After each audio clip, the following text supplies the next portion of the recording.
দক্ষিণ চব্বিশ পরগনা জেলার আমতলার কাছে অবস্থিত বড় কাছারি মন্দিরের কথা আমরা অনেকেই শুনেছি, কিন্তু এই আমতলার একদম কাছে অবস্থিত আরও একটি জাগ্রত শিব মন্দির জয়রামপুর শ্রী শ্রী বাবা খড়গেশ্বর ধাম।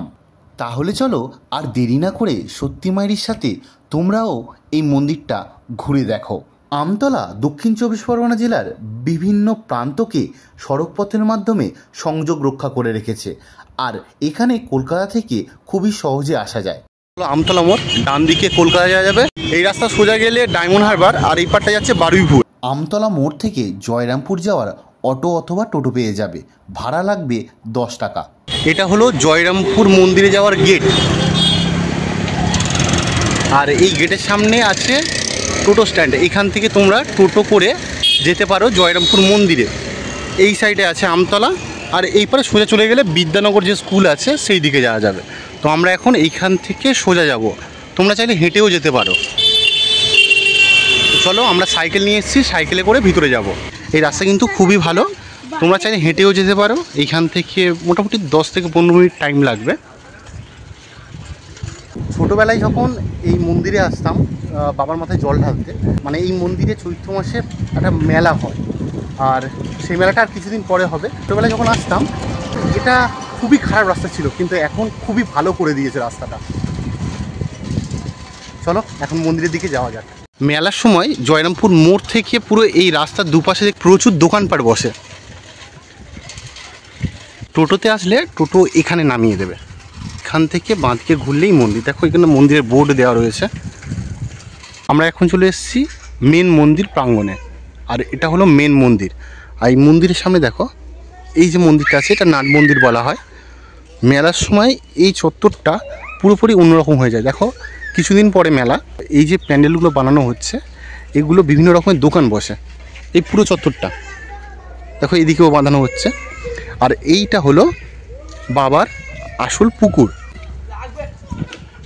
আর এই মন্দিরের সামনে দেখলাম একটা অস্থায়ী দোকান আছে, আর ওই পারে একটা মেন দোকান আছে। ওখান থেকে চাইলে তোমরা প্রসাদ কিনে পুজো দিতে পারো।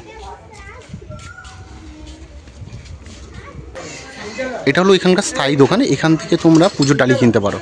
আমি যেমন নিয়ে নিয়েছি একটা 30 টাকা দামের ডালি। এবার আমরা মন্দিরে চলে যাব। মন্দিরে অনেক সময় ঠাকুরমশাই থাকেন, অনেক সময় থাকেন না, তো নিজেরা এসেও পুজো দিতে পারো। মন্দিরের ঠিক উল্টো দিকে রয়েছে এপারে মা কালী মন্দির, তবে এখন দেখতে পাচ্ছি দুপুরবেলা বন্ধ আছে। এখন বাজে দুপুর 12টা, আর এখন বাবা শুয়ে আছেন। ঠাকুরমশাই আসবেন 12:30 নাগাদ, কারণ আজকে অশোক ষষ্ঠী আছে। এসে বাবাকে তোলা হবে, তারপর বাবাকে স্নান করানো হবে, তারপর পুজো শুরু হবে।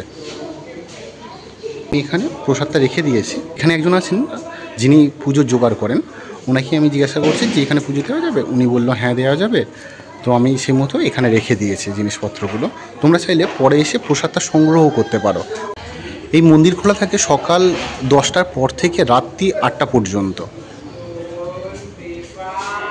এই মন্দিরের আশেপাশে দেখলাম প্রচুর পায়রা রয়েছে। কালকে সন্ধ্যেবেলা এই মন্দিরে আমরা এসেছিলাম, সন্ধ্যেবেলার ক্লিপগুলো তোমাদের সাথে শেয়ার করব।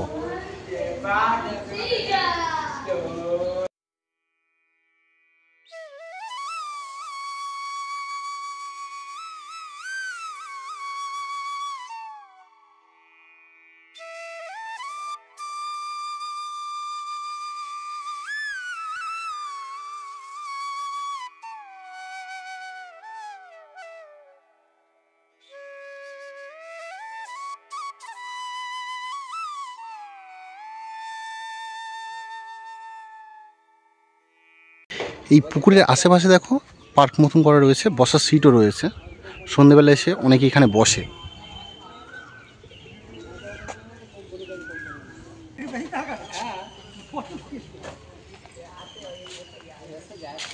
এই যে মূর্তিটা দেখতে পাচ্ছ, স্বর্গীয় অনাদিনাথ চক্রবর্তীর মূর্তি। খড়গেশ্বর মন্দিরের প্রতিষ্ঠাতা নির্মলচন্দ্র চক্রবর্তীর মেজ ছেলে, যিনি এই খড়গেশ্বর ধামের উন্নয়ন সমিতির প্রতিষ্ঠাতা। এবার তোমাদের সাথে শেয়ার করব এই মন্দিরের রাতের বেলার ছবি এবং এই মন্দির সম্পর্কিত কিছু তথ্য। এখন যে শিবলিঙ্গটি দেখতে পাচ্ছ, এই শিবলিঙ্গটা মাটির তলা থেকে পাওয়া গিয়েছিল। কথিত আছে দক্ষিণ কলকাতার কসবার এক শিবভক্ত ব্যবসায়ীকে স্বপ্নে দেখা দিয়েছিলেন মহাদেব। তিনি ওই ব্যবসায়ীকে জয়রামপুর গ্রামে জঙ্গল পরিষ্কারের নির্দেশ দেন। স্বপ্নে দেবাদিদেব বলেছিলেন জঙ্গল পরিষ্কারের পর যে স্থানে খড়গ পাওয়া যাবে সেখানেই মাটির নিচে মিলবে শিবলিঙ্গ। স্বপ্নাদেশ মেনে ওই ব্যবসায়ী সদল বলে জয়রামপুর গ্রামে যান, সেখানে জঙ্গল পরিষ্কার করান। কথিত আছে ওই ব্যবসায়ীদের পাওয়া স্বপ্নাদেশ মতেই উদ্ধার হয় খড়গ। সেই স্থানের মাটি খোঁড়ার পর উদ্ধার হয় শিবলিঙ্গ। এরপর স্বপ্নাদেশ পাওয়া ব্যবসায়ী ওই স্থানে শিব মন্দির বানিয়ে দিয়ে সেখানে মহাদেবের প্রতিষ্ঠা করেন। পাশাপাশি নিত্য পুজোর জন্য মন্দিরের পাশে পুকুর খনন করে দেন। খড়গের নিচের মাটি থেকে শিবলিঙ্গ উদ্ধার হওয়ায় এখানে মহাদেবের নাম খড়গেশ্বর। চৈত্র মাসের শেষের দিকে জয়রামপুরে খড়গেশ্বর শিবের পুজো উপলক্ষে পালিত হয় গাজন উৎসব। এই বছর 11ই এপ্রিল এই গাজন উৎসব শুরু হবে। স্থানীয় বাসিন্দারা একে গাজন মেলা না বলে জয়রামপুরের মেলাও বলে ডাকেন। ভক্তদের দাবি এই মন্দিরে শিবের কাছে প্রার্থনা করলে তা বিফল হয় না। চৈত্র এবং শ্রাবণ মাসে এই মন্দিরে ভিড় বেশি থাকে। শিবের মাথায় জল ঢালতে দূর দূরান্ত থেকে আসেন ভক্তরা। এছাড়া প্রত্যেক সোমবার করে ভক্তদের আনাগোনা তো লেগেই থাকে। মনস্কামনা পূরণ হওয়ায় বহু ভক্ত এখানে আলাদাভাবে পুজোও দেন। এবছর জয়রামপুর মেলায় তাহলে কারা কারা যাচ্ছ আর কারা কারা এই মন্দিরের ব্যাপারে নতুন খোঁজ পেলে অতি অবশ্যই কিন্তু কমেন্ট করে জানাতে ভুলবে না। এই মন্দিরের পুকুরের ঘাটের একদম পাশে রয়েছে মহিলাদের জন্য শৌচালয়। সত্যি মায়ের এরকম নতুন নতুন জায়গার ব্লগ তোমাদের কেমন লাগছে সেটাও কিন্তু কমেন্ট করে জানাবে।